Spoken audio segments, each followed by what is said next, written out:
ஓம் ஸ்ரீ ராகவேந்திர சுவாமிகள் திருவடியிலே சரணம். நவபிருந்தாவனத்தின் அந்த 9 மகான்களின் திருவடியிலே சரணம். வணக்கம். ஆர்கே டில்லிபாபு பேசுகின்றேன். உலகத் தமிழர் அனைவருக்கும் நீங்கள் அளித்து வருகின்ற மகத்தான ஆதரவுக்கும் அன்புக்கும் மிக்க நன்றி.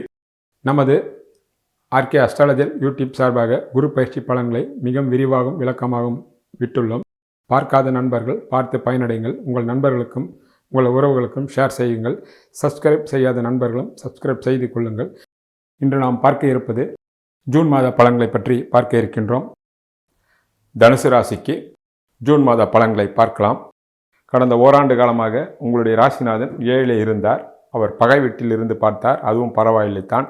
இப்பொழுது 8 அவர் மறைந்தாலும் உச்சமாக இருக்கின்றார். அவர் வீட்டை அவர் பார்க்கவில்லை என்றாலும் 2ஆம் வீட்டையும் 4ஆம் வீட்டையும் 12ஆம் வீட்டையும் பார்ப்பதே சிறப்பு. ஆக ராசிநாதன் மறைந்தாலும் நீங்கள் கவலைப்படுவதற்கு எந்த விதமான சங்கடமும் உங்களுக்கு தேவையில்லை. ஒரு சில காரியங்கள் தங்கு தடையாக ஆகலாம், ஆனால் இறுதியில் மிகப்பெரிய வெற்றியை கட்டாயம் அடையும் என்பதே அடிப்படை விஷயம்.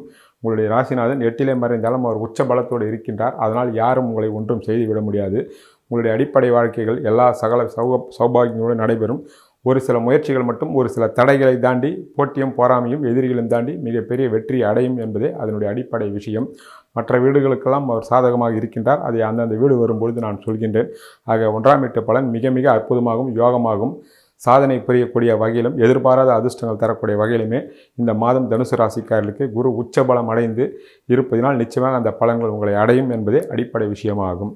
உங்களுடைய ராசிக்கு 2 கூடியவர் சனி பகவான் ஆகின்றார். 8 இருக்கக்கூடியவர் நேராக 7ஆம் பார்வையாக பார்க்கின்றார். அது மட்டுமல்ல 2ஆம் வீட்டையும் 2ஆம் வீட்டு அதிபதி சனியும் 4 இருக்கக்கூடிய சனியும் பகவானை பார்ப்பதினால் கடந்த காலத்தில் 2ஆம் வீட்டிற்கு அவர் ஆயிலே மறைந்திருப்பதால் குடும்பத்தில் சங்கடம், பொருளாதார தடை, சொன்ன சொல்லை காப்பாற்ற முடியாமல் பிரச்சனை, கடன்காரனுக்கு வட்டி கட்டுதல் போன்ற எண்ணற்ற சங்கடங்களை நீங்கள் சமாளித்த நீங்கள் 2ஆம் வீட்டுக்கு தனகாரணம், அது உங்களுடைய ராசிநாதனே ஆகிய குரு பகவான் உச்சமடைந்து 2ஆம் வீட்டை பார்ப்பதினால் எவ்வளவுதான் பொருளாதார தங்கு தடை இருந்தாலும் அதை தாண்டி நீங்கள் வந்துவிடுவீர்கள். மிக பெரிய அளவிலே வருமானம் உங்களுக்கு பெருகும்.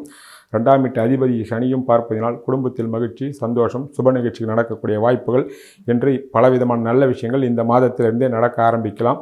ஆனால் எந்த விதமான கவலையும் இல்லை. பொருளாதார முயற்சி, உங்கள் சொல்லுக்கு ஒரு மரியாதை, குடும்பத்தில் சுப நிகழ்ச்சிகளும், சுப பொருட்கள், பொன் பொருட்கள், ஆடை ஆபரணங்கள் வாங்குவதும், நண்பர்களுடைய வருகை, கடன்கள் இருந்தால் கடனை அடைக்கக்கூடிய அளவுக்கு மிகப்பெரிய அளவிலே பொருளாதார முன்னேற்றம் என்ற சகல விதமான சௌபாகியங்களும் நன்மைகளும் எதிர்பாராத அதிர்ஷ்டமும் திடீர் தனவரவும் கட்டாயம் உண்டு என்பதை தனுசு ராசிக்காரர்களும் தனுசு லக்னக்காரர்களும் நிச்சயமாக எதிர்பார்க்கலாம் என்பது 2ஆம் வீட்டிற்கு மிக மிக அற்புதமான பலன்களே இந்த மாதத்திலிருந்தே உங்களுக்கு உண்டாகும். அது மட்டும் இல்லாமல் 5ஆம் வீட்டு அதிபதியான செவ்வாய் 5 ஆட்சி பெற்று குருவை பார்ப்பதினாலும் அதுவும் சற்று கூடுதலான நல்ல பலன்களே தரும்.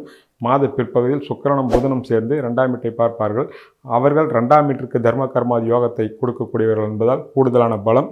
அது மட்டும் இல்லாமல் இந்த வீட்டிற்கு குரு விரையாதிபதி என்பதால் எந்த அளவு பணம் வந்தாலும் உடனே செலவாகிவிடும். சிக்கனத்தை நீங்கள் கடைபிடிக்க வேண்டும். இந்த ராசிக்கு 3 கூடியவர் சனி பகவான், அவர் 4 இருந்து குரு பகவானுடைய பார்வையை வாங்குகின்றார். 3 ராகு இருப்பது எடுத்த முயற்சிகள் வெற்றியடையும். 3ஆம் வீட்டு அதிபதிக்கு ராசிநாதனுடைய அது உச்ச குருவான பார்வை கிடைப்பதனால் சகோதர ஒற்றுமை மேலோங்கும். விஐபியுடைய தொடர்புகள் கிடைக்கும். பயணங்கள் உண்டாகும். எடுத்த காரியங்கள் அத்தனையும் தைரியமாகவும் வீரியமாகவும் செயல்பட்டு நீங்கள் முடிப்பீர்கள். சகோதர ஒற்றுமையும் பெரிய அளவிலே உங்களுக்கு கை கொடுக்கும். நண்பர்கள், புதிய நண்பர்களுடைய வருகையும், வேற்று மதக்காரர்களும் வேற்று நண்பர்களும் உங்களுக்கு பக்கபலமாக இருப்பார்கள். அவர்களால் உங்களுக்கு வாழ்க்கையில் உயர்வுகள் உண்டு என்பதே 3ஆம் வீடும் 3ஆம் வீட்டு அதிபதி சனியும் தெரிவிக்கின்ற விஷயங்களாகும். உங்களுடைய ராசிக்கு 4 கூடியவர் குரு பகவான், அவர் 4ஆம் வீட்டிற்கு 5 நாளையும் 4 இருக்கக்கூடிய சனி பகவானையும் பார்ப்பதால் உடல் ஆரோக்கியம் அற்புதமாக இருக்கும். குறிப்பாக தாய்க்கு மிகப்பெரிய உடல் ஆரோக்கியம், உள்ள ஆரோக்கியம், தாயினுடைய ஆசைகளும் கனவுகளும் நிறைவேறும். படிக்கின்ற மாணவ மாணவிகள் கல்வியில் கொடிகட்டி பறப்பார்கள். புதிய வீடு, வண்டி, வாசல், வாகனங்கள், சொத்து சொற்கைகள் மிக சிறிய அளவில் இருந்து மிக பெரிய அளவிலே உங்கள் வாழ்க்கை தரம் கட்டாயம் உயரும். காரணம் 4ஆம் வீட்டிற்கு அவர் 5 இருந்து உச்சமடைந்து பார்ப்பதினாலும் உங்களுடைய ராசிநாதனை செவ்வாயும் சேர்ந்து பார்ப்பதனால் 4ஆம் வீட்டுக்கு சகல விதமான சௌபாகியங்கள் ஏற்படும். குறிப்பாக பெண்களுக்கு தாய் வீட்டு சீதனமாக சொத்து சுகங்களோ பொன்னகைகளோ வரலாம். குடியிருப்பு மாற்றங்கள், அலுவலக மாற்றங்கள், புதிதாக சொத்து வாங்குவது, விற்பது, வெளியூர்களுக்கு வெளிநாடுகளுக்கு செல்லக்கூடிய வாய்ப்புகளெல்லாம் குறிப்பாக படிக்கின்ற மாணவ மாணவிகளுக்கும் வேலை தேடுவர்களுக்கும் உங்கள் கனவுகளும் ஆசைகளும் நிச்சயமாக நிறைவேறும்.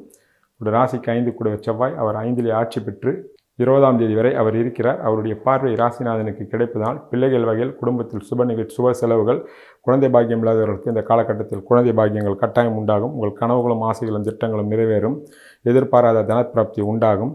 திருமண வயதில் இருப்பவர்களுக்கு திருமணம் முயற்சிகள் வெற்றி அடைவதும், நீண்ட நாட்களாக குழந்தை பாக்கியம் இல்லாதவர்களுக்கு குழந்தை பாக்கியம் உருவாவதற்கு அற்புதமான வாய்ப்புகளும் பிரகாசமாக உண்டாகும் என்பதும், அவர் 20ஆம் தேதிக்கு பிறகு 6லே வருவார். அப்போது பிள்ளைகள் வகையில் சுப செலவுகளோ அல்லது வீண் விரைய செலவுகளோ உருவாகலாம். காரணம் 6ல் மறைவது மட்டுமல்லாமல் சனியினுடைய பார்வையும் அவர் வாங்குகிறார் என்பதையும் நினைவில் கொள்க. இது மாத பிற்பகுதியில் யோகமாக உங்களுடைய தசாபுத்தி நடந்தால் சுப விரயங்களும், சாதகமான அற்று நடந்தால் வீண் விரைய செலவுகளும் பிள்ளைகள் வகையில் வரலாம். அல்லது அவர் செவ்வாய் சகோதர காரகன் என்பதால் சகோதர வகையிலும் வரலாம் என்பது நினைவில் கொள்க. உங்களுடைய ராசிக்கு 6 சுக்கிரன் அவர் 7லிருந்து புதனுடன் இருந்து உங்களுடைய ராசியை பார்க்கின்றார். ஆணாக இருந்தாலும் பெண்ணாக இருந்தாலும் இந்த காலகட்டத்தில் சுபவிரயங்களோ வீண் விரயங்களோ வரும். போட்டியும் பொறாமையும் மறைமுகமான எதிர்ப்பும் இருக்கும். ஆனால் பெரிய அளவில் உங்களை பாதிக்காது. வெளியூர்களுக்கும் வெளிநாடுகளுக்கும் செல்லக்கூடிய வாய்ப்புகள் பலருக்கு உண்டாகும். உங்களுடைய ராசிக்கு 7 புதனாகின்றார். அவர் ஆரம்பத்திலே சுக்கிரனுடன் இருந்து பிறகு அவர் உங்கள் ராசிநாதனுடன் சேர்ந்து இருப்பதினால் 7ஆம் வீட்டு பலன் மிக மிக அற்புதமாக இருக்கும். திருமணம் தள்ளி போகின்ற கணவன் இளைஞர்களுக்கும் இளம்பெண்களுக்கும் அற்புதமான முறையில் திருமண பாக்கியம் ஒருவரோடு புரிந்து 8லே மறைந்தாலும் அவர் ராசிநாதனுடனும் உடன் களத்திரக்காரன் சுக்கிரனுடன் இருப்பதினால் திருமண வாழ்க்கை அற்புதமாக இருக்கும். ஒருவரை புரிந்து அன்பு அரவணைப்போடு இருப்பார்கள்.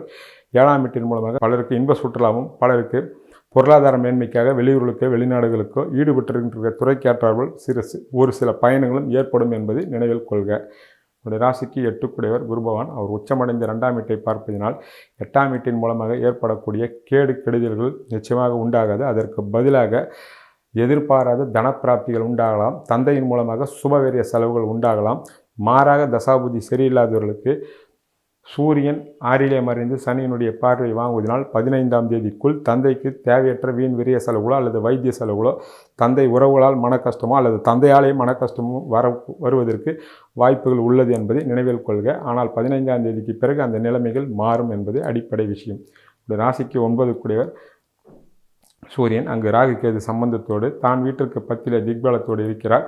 இருந்தாலும் சனியினுடைய பார்வை இருப்பதனால் முதலில் சொன்னது போல யோகமான தசாபுத்தி நடப்பவர்களுக்கு தந்தையின் மூலமாக சுபவிரயங்களும், யோகமற்று நடப்பவர்களுக்கு தந்தையால் வீண் விரைய செலவுகளும் சங்கடங்களும் வரலாம் என்பது நினைவில் கொள்க.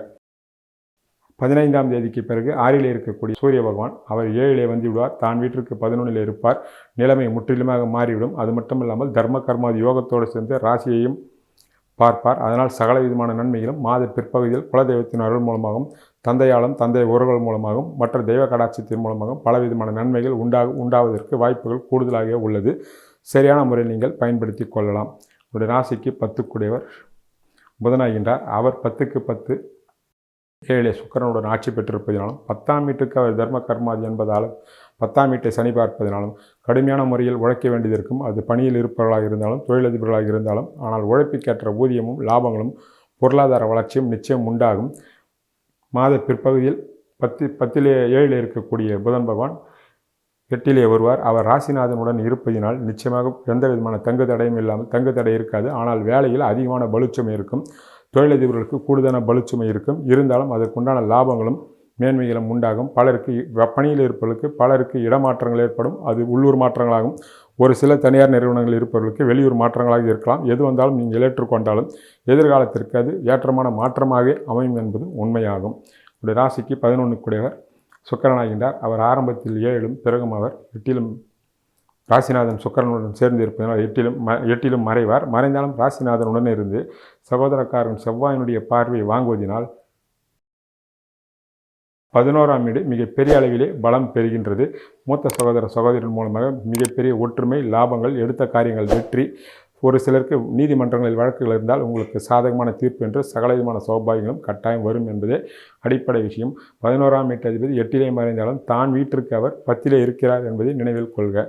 உங்களுடைய ராசிக்கு 12 செவ்வாய் அவரே 5 ஆகின்றார். அவர் ஆரம்பத்திலே 8ஆம் பார்வையாக 12ஆம் வீட்டையும் பிறகு நேரடியாக மாத பிற்பகுதியில் நேரடியாக பார்க்கின்றார். ராசிநாதனுடைய பார்வையும் ஆரம்பத்தில் சூரியனுடைய பார்வையும் 12லே விழுவதனால் நிச்சயமாக இந்த மாதம் தனுசு ராசிக்காரர்களுக்கு, தனுசு லக்னக்காரர்களுக்கு ஏதோ ஒரு வகையில் மாற்றங்களோ பயணங்களோ உண்டாகும். அது நல்ல மாற்றங்களாகவும் முன்னேற்றமான மாற்றங்களாகவும் சுப செலவு செய்யக்கூடிய செலவுகளாக இருக்குமே தவிர வீண் வீரிய செலவுகள் இருக்காது என்பதே அடிப்படை விஷயம். ஆக தனுசு ராசி தனுசு லக்னக்காரர்களுக்கு இந்த மாதம் மிக அற்புதமாகவும் ஏற்றமாகவும் மறைபொருள், அதாவது திடீர்னு எதிர்பாராத தனப்பிராப்தி, லாபங்களும் பொருளாதார மேன்மைகளும் கட்டாயம் உண்டாகும் என்பது அடிப்படை விஷயம். சரியான முறையில் நீங்கள் திட்டமிட்டு பயன்படுத்தி கொள்ளலாம். நிச்சயமாக உங்கள் வாழ்க்கையில் ஒரு உயர்வும் மதிப்பு மரியாதை என்ற உயர்வும் பொருளாதார உயர்வும் நிச்சயமாக வந்து அடையும். வணக்கம். ஜூன் மாதத்திற்குண்டான தெய்வ வழிபாட்டினை பார்ப்போம். சனிக்கிழமை தோறும் ஆஞ்சநேயர் கோயிலுக்கு செல்லலாம். அருகாமையில் உள்ள திருக்கோயிலுக்கு நெய் தீபம் ஏற்றி வருவது சிறப்பு. எந்த கோயிலாக இருந்தாலும் பரவாயில்லை. மகான்களுடைய ஜீவசமாதிக்கு செல்வதோ அல்லது முடியாதவர்கள் அவர்களுடைய படத்தை வீட்டிலே வைத்து நெய் தீபம் ஏற்றி வணங்குவது சிறப்பு. எந்த மகான்களாக இருந்தாலும் பரவாயில்லை. லட்சுமி நரசிம்மரை வணங்குவது கைமேல் பலன்களை தரும். கந்தசஷ்டி கவசத்தை பாராயணம் செய்வது எல்லா வகையான வெற்றியும் கட்டாயம் தரும். வெளிநாட்டில் உள்ள தமிழர்களும் இந்த தெய்வ வழிபாட்டின் முறையை பயன்படுத்தி கொள்ளலாம். நன்றி, வணக்கம்.